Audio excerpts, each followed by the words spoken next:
जहां एक और पूरा देश और पूरी दुनिया सनातन धर्म के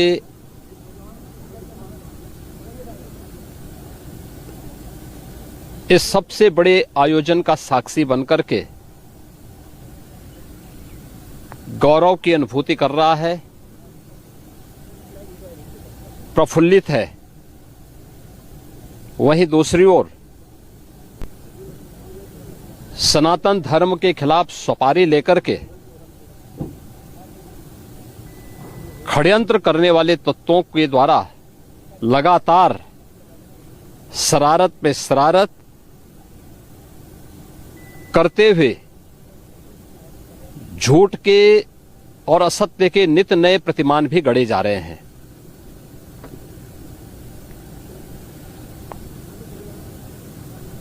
भारत के संसदीय लोकतंत्र की सबसे और सर्वोच्च संस्था देश की संसद में कांग्रेस अध्यक्ष से मल्लिकार्जुन खड़गे और समाजवादी पार्टी के अध्यक्ष श्री अखिलेश यादव का वक्तव्य इस ओर सबका ध्यान आकर्षित करता है। ये दोनों वक्तव्य न केवल इनके सनातन धर्म विरोधी चरित्र को उजागर कराता है, बल्कि इनकी उस गिद्ध दृष्टि की ओर भी सबका ध्यान आकर्षित करता है, जो लगातार इस महाकुंभ के खिलाफ पहले दिन से दुष्प्रचार कर रहे हैं। इनका यह बयान न केवल सनातन धर्म पर प्रहार है, बल्कि निंदनीय भी है और शर्मनाक भी। कांग्रेस अध्यक्ष का यह कहना कि प्रयागराज कुंभ में मौनी अमावस्या के दिन हजारों लोग मर गए, हमें अफसोस होता है।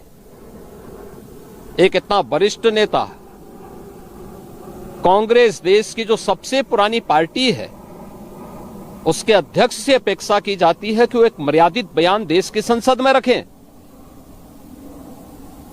और इतना गुमराह करने वाला बयान, झूठ पे झूठ। ऐसे ही समाजवादी पार्टी के अध्यक्ष का बयान, एक प्रतिस्पर्धा दोनों दलों में है, कौन कितना सनातन विरोधी वक्तव्य दे सके। ये कहना कि कोई आंकड़े नहीं दिए गए, यहां से प्रशासन से जो बयान जो आंकड़े दिए गए, उन आंकड़ों को मैंने भी सबके सामने रखा। घटना दुखद थी, हर व्यक्ति दुखित था, और जितने क्विक रिस्पांस से मेला प्रशासन, police, NDRF, SDRF, civil defence, इन सब ने मिलकर के घायलों को हॉस्पिटल पहुंचाने का काम किया, अपने आप में एक मिसाल है। करोड़ों लोग प्रयागराज में उस दिन उपस्थित थे। ये दोनों दल चाहते थे और सनातन धर्म विरोधी चाहते थे कि बड़ा हादसा हो जाए। हमारी पहली प्राथमिकता थी कि किसी भी स्थिति में इसको हम जीरो हादसे तक लेके जाएं, लेकिन दुर्भाग्यपूर्ण तरीके से घटना घटित हुई। लेकिन जितने क्विक रिस्पांस से प्रशासन ने और सभी संबंधित संस्थाओं ने कार्य लेकर के उन्हें हॉस्पिटलाइज किया, उसमें कुछ लोग उस हादसे के शिकार हुए, वह दुखद है। उन सभी परिवारों के प्रति हम लोगों ने अपनी संवेदना भी व्यक्त की और उसके लिए कुछ आर्थिक मुआवजा भी घोषित किया। यद्यपि किसी व्यक्ति की कमी मुआवजे से नहीं हो सकती, लेकिन तब भी हम लोगों ने एक प्रयास किया, घायलों का प्रॉपर उपचार कराया। वे सभी घायल आज भी कुछ प्रयागराज मेडिकल कॉलेज में हैं, बाकी अपने परिवार के सदस्यों के साथ चले गए हैं मैंने भी, मेरे साथ मेरे मंत्रियों ने भी, प्रशासन ने भी, प्रदेश के मुख्य सचिव ने भी, प्रदेश के डीजीपी ने भी उन सभी लोगों से मुलाकात की थी। और मैं तो देखकर बहुत चौंक था कि जो लोग प्रयागराज मेडिकल कॉलेज में भर्ती थे, जब मेरी उनसे बातचीत हो रही थी तो उनमें से सभी लोग कहा, उनके द्वारा कहा जा रहा साहब व्यवस्था में खामी नहीं, लेकिन हमारी किस्मत है या फिर ऐसी स्थिति पैदा हुई।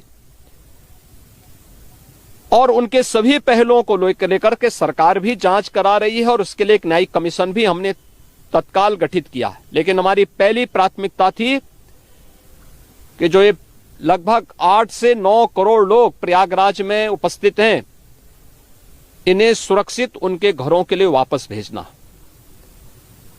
इन दोनों दलों और सनातन धर्म विरोधी उन सभी लोगों के वक्तव्य, जो लोग ये गुमराह करने वाले वक्तव्य दे रहे हैं कि लाखों लोगों ने स्नान नहीं किया, सरासर गुमराह करने वाला है। ये वक्तव्य देना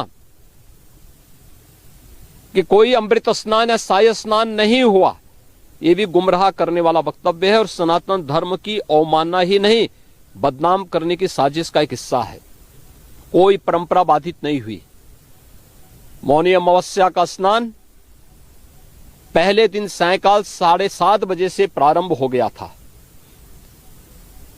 और अगले दिन पूरे दिन भर देर सायंकाल तक मौनी अमावस्या का मुहूर्त था। स्वाभाविक रूप से अखाड़ों ने हादसे के तत्काल बाद मेला प्राधिकरण के साथ बातचीत करके अपने स्नान को स्थगित किया था कुछ देर के लिए। और फिर जब मेरी उनसे बातचीत हुई दोपहर के बाद, सभी अखाड़े और पूज्य संतजन, आचार्य महामंडलेश्वर, वे इस स्नान का हिस्सा बने और वही परंपरागत तरीके से सभी स्नान भी हुए। इस महाकुंभ में 3 अमृत स्नान थे, मकर संक्रांति, मौनी अमावस्या और बसंत पंचमी। इन तीनों में अमृत स्नान हुए जिसमें सभी अखाड़े भागीदार बने। पौष पूर्णिमा से आयोजन प्रारंभ हुआ। समाजवादी पार्टी के अध्यक्ष का यह वक्तव्य भी कि सरकार ने 100 करोड़ की घोषणा की थी, मुझे लगता है कि उनको बयान थोड़ा पढ़ना चाहिए। ये लोग 12 बजे सो करके उठने वाले लोग हैं। कार्यालय स्टाफ जिस प्रकार का इन्हें नोट बना करके देता है, ये उस प्रकार का वक्तव्य बना करके सामने प्रस्तुत करते हैं और फिर उसके अनुसार उसको लीडर के रूप में नहीं बल्कि एक रीडर के रूप में सबके सामने उस वक्तव्य को पढ़ करके अपनी जगहंसाई करते हैं और राजनेताओं की भी जगहंसाई करते हैं। यही स्थिति इन्होंने, मैंने बार बार कहा कि महाकुंभ में 40 से 45 करोड़ श्रद्धालु इस पूरे महाकुंभ के आयोजन में भागीदार बनेंगे। और मुझे बताते हुए ये भी प्रसन्नता है कि पिछले 22 दिन के अंदर इस महाकुंभ में 38 करोड़ श्रद्धालु अब तक यहां आ चुके हैं। अगले 22-23 दिन तक यह आयोजन और चलेगा। इन 22 दिनों के अंदर भी श्रद्धालुओं के आने की पूरी वो है। आज भी आप देख रहे होंगे, कल बसंत पंचमी अंतिम अमृत स्नान संपन्न हुआ। माघी पूर्णिमा 12 फरवरी को और महाशिवरात्रि 26 फरवरी को होगा। करोड़ों की संख्या में देश और दुनिया का हर श्रद्धालु आना चाहता है। आज भूटान के महामहिम नरेश ने भी यहां पर अपने देश के तमाम लोगों के साथ में इस आयोजन में वे सहभागी बने। पूरी दुनिया आ रही है, लेकिन इन दलों ने जिन्होंने सनातन धर्म के खिलाफ सफारी लेकर के एक षड्यंत्र करने में लिप्त हैं, इनका षड्यंत्र कामयाब नहीं होगा। 29 जनवरी के हादसे की तह में हम लोग जाएंगे, षड्यंत्रकारियों को बेनकाब करेंगे और उन्हें सजा कैसे दिलाई जाती है यह आपने उत्तर प्रदेश के अंदर पिछले 8 वर्ष के अंदर देखा होगा, आगे भी आप इसको देखते रहिए।